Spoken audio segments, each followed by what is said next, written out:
साल से बिना रुके, बिना थके आप सभी का बच्चों की तरह पालन पोषण कर रही हूँ।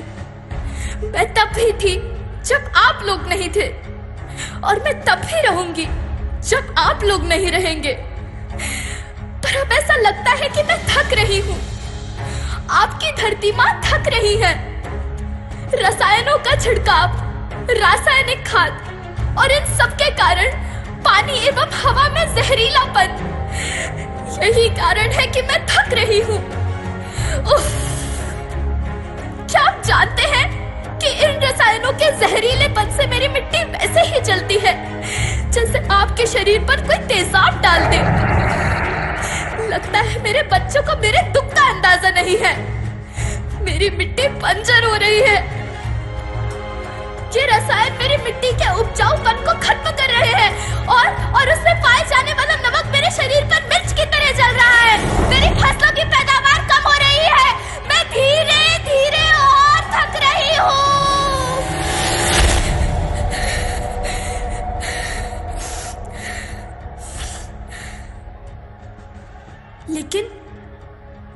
लेकिन अब मुझे याद आता है कि पहले मैं बहुत सुंदर थी, बहुत प्रसन्न थी, हमेशा हंसती थी। मुझे अब भी याद है।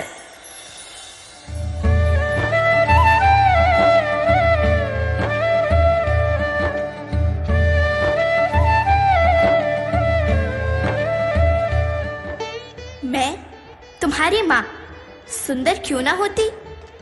मुझे तो सुंदर होना ही था, क्योंकि बीते जमाने में आप मेरे बच्चे ही तो अपनी माँ के रखवाले थे। आप लोग प्राकृतिक खेती करते थे, और फिर हमारी सभ्यता में तो प्रार्थना भी धरती कल्याण की है। ओम द्यौ शांति, अंतरिक्षः शांति, पृथ्वी शांति, ओषधयः शांति, वनस्पतयः शांति। ओम शांति शांति शांति।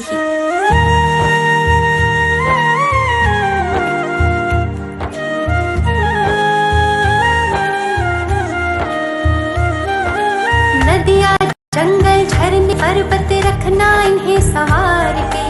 इनको रौंदा तुम न बचोगे, धरती कहे पुकार के। बेमौसम की वर्षा होती, कहीं पे मिट्टी बंजर बनती। बंजर मिट्टी और भी तपती, धरती कहे पुकार के।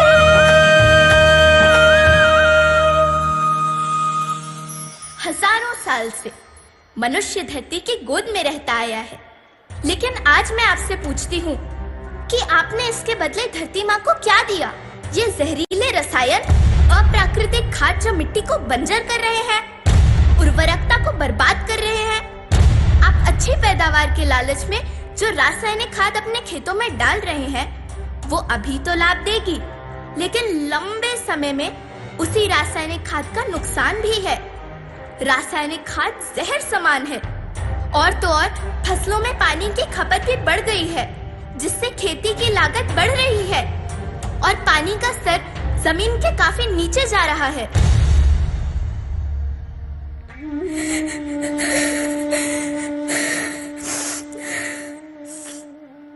बच्चों, मैं तुम्हारी माँ हूँ। मैंने तुम्हें सुख से जीने के लिए पर्याप्त संसाधन दिए हैं, पर तुम्हारे लालच की पूर्ति के लिए नहीं दिए। ऐसा लगता है कि थोड़ी सी अधिक पैदावार और अपने लालच के लिए आप सब अपनी अगली पीढ़ी, अपने बच्चे के भविष्य के बारे में सोचना भूल गए हैं। सोचो, क्या तुम अपने बच्चों को ऐसे खेत देना चाहते हो जो बंजर हो?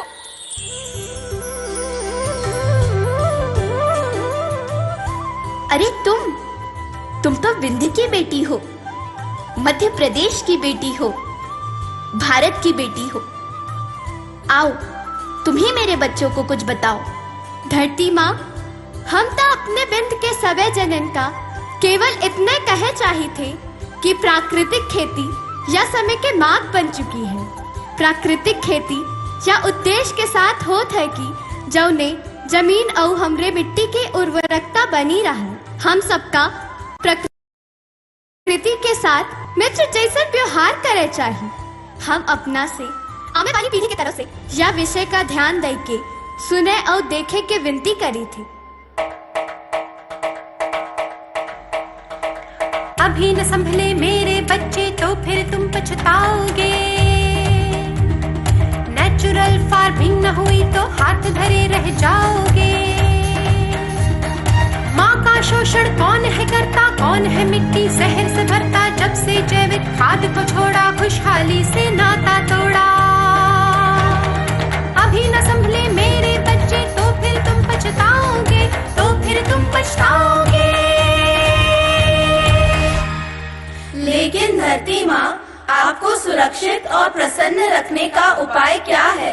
एक ही उपाय है, धरती एक, परिवार एक, भविष्य एक। इस मूल मंत्र को आत्मसात कर लो।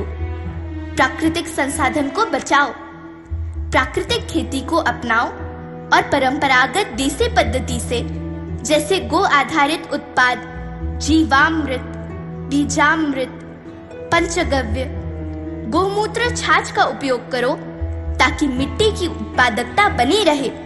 याद रखना, मैं माटी हूँ। माँ होना मेरे नाम में बसा है। पोषण करने के लिए ही मैंने जन्म लिया है। करोड़ों सालों तक धरती पर सांसों की डोर आगे बढ़ाई।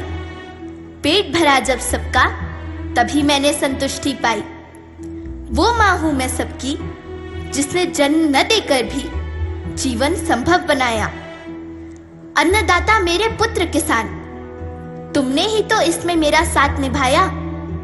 दिन रात सींच पसीने से मुझको हर मुंह तक रोटी पहुंचाई। जब तुमने माथे मुझे लगाया, मैं हरियाली बनकर मुस्काई। मिट्टी बंजर होने से या धरती के नुकसान से किसी एक देश, एक द्वीप, एक समाज या एक धर्म का नुकसान नहीं है, बल्कि सभी का है, क्योंकि सभी आपस में बंधे हैं। धरती की श्रृंखला टूटी, माला टूटी, सब बिखर जाएंगे, सब खत्म हो जाएंगे।